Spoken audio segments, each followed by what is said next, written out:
আসসালামু আলাইকুম রহমতুল্লাহ। আশা করি তোমরা সবাই ভালো আছো। লাভি পাঞ্জাব ফিটনেসের নতুন একটি ক্লাসে তোমাদের স্বাগতম। সপ্তম শ্রেণীর বন্ধুরা, তোমাদের অর্ধবার্ষিক পরীক্ষার জন্য ইসলাম শিক্ষার একটি নমুনা প্রশ্ন তৈরি করেছে। চলো নমুনা প্রশ্নটি দেখা যাক। প্রথমে আছে বহু নির্বাচনী প্রশ্ন। 30টি প্রশ্নের সব কয়টির উত্তর দিতে হবে। প্রতিটি প্রশ্নের মান থাকবে হলো 1 করে। প্রথমে আছে ক, আকাশ শব্দের অর্থ কি? বিশ্বাস, মালা, কাজ, সমাজ ও চরিত্র।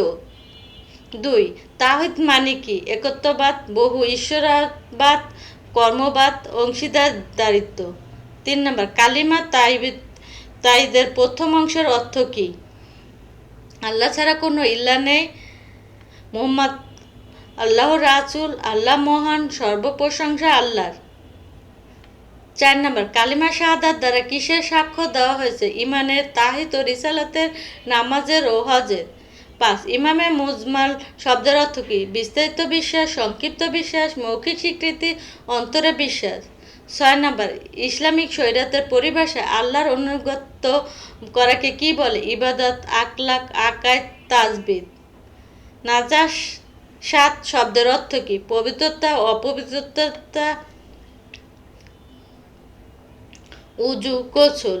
8 নম্বর, সালাত আদায়ের পূর্বশর্ত কোনটি? উজু বা পবিত্রতা, দান করা, রোজা রাখা, ঘুমানো। 9 নম্বর, উজু করার ফরজের কাজ কয়টি? 3টি, 4টি, 5টি, 6টি। 10 নম্বর, পানি না পাওয়া গেলে উজু পরিবর্তে কি করতে হয়? গোসল, তায়াম্মুম, মেসক, ইস্তেনজা। 11 নম্বর, তায়াম্মুমের জন্য প্রধান মাধ্যম কোনটি? পবিত্র মাটি, পাথর, কাঠ, কাপড়।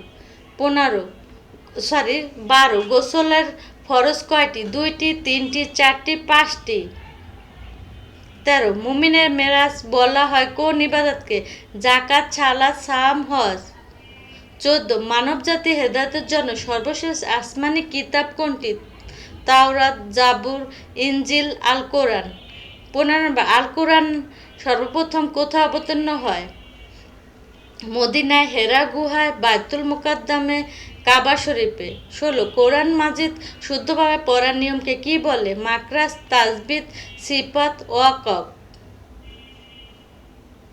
17, আরবি হরফ উচ্চারণ স্থানকে কি বলে? তাজবিদ, মাকরাজ, হারাকাত, তানবির। 18, আরবি হরফের মাকরাজ কয়টি? 15টি, 17টি, 29টি, 14টি।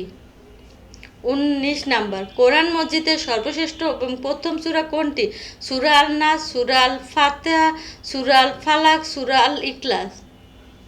20, সূরা আন নাসের আয়াত সংখ্যা কত? 5টি, 6টি, 7টি, 8টি। 21, মানুষের ভেতরে কুপ্রবৃত্তি ও শয়তানের অনিষ্ট থেকে বাঁচার জন্য কোন সূরা পড়তে হয়? সূরা আন নাস, সূরা আল বাকারা, সূরা আর রহমান, সূরা ইয়াসিন। 22, মানুষের সুন্দর স্বভাব ও চরিত্রকে কি বলা হয়?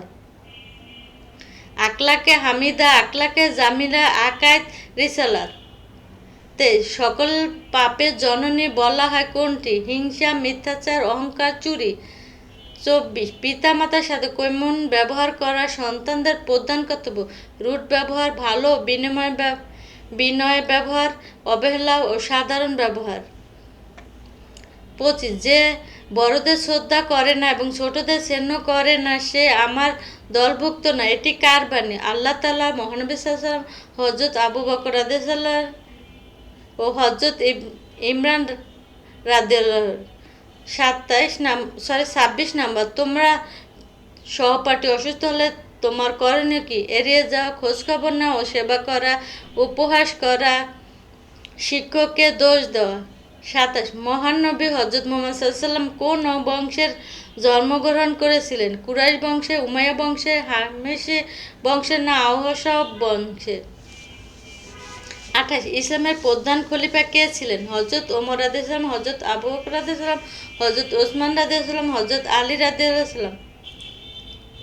29, আল ফারুক কার উপাধি ছিল? হযরত আবু বকর রাদিয়াল্লাহু আনহু, হযরত ওমর রাদিয়াল্লাহু আনহু, মহানবী সাল্লাল্লাহু আলাইহি ওয়াসাল্লাম, হযরত বেলাল রাদিয়াল্লাহু আনহু। 30, ইসলামের সত্য মিথ্যা প্রভেদকারী বা সত্যের প্রতীক হিসাবে কাকে চিহ্নিত করা হয়? হযরত আবু বকর রাদিয়াল্লাহু আনহু, হযরত ওমর ফারুক রাদিয়াল্লাহু আবু তালিব ও জাবেদ বিন হারিসা। এরপরে আছে সংক্ষিপ্ত উত্তর প্রশ্ন। 15টি প্রশ্ন থেকে যে কোনো 10টি প্রশ্নের উত্তর দিতে হবে। প্রত্যেকটি প্রশ্নের মান হলো 2 করে।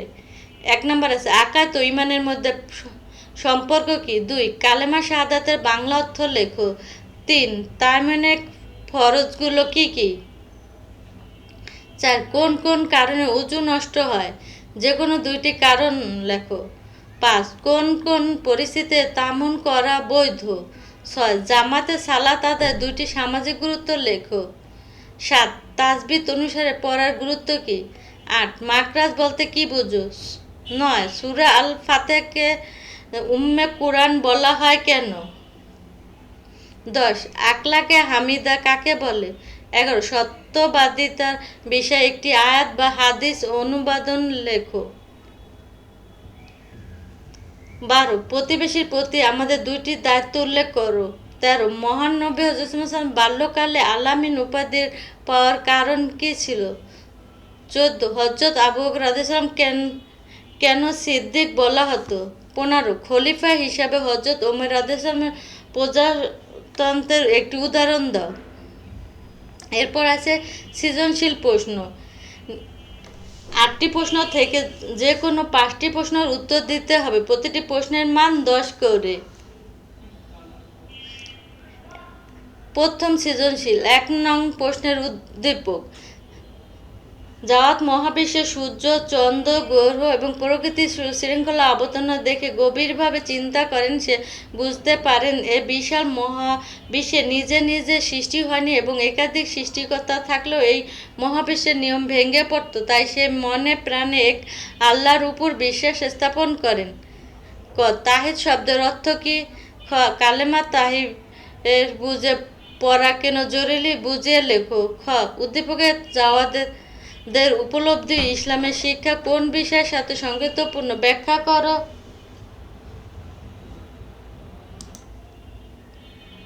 গ মহাবিশ্বের সুশৃঙ্খল পরিচালনা ও তাহিদের বড় প্রমাণ।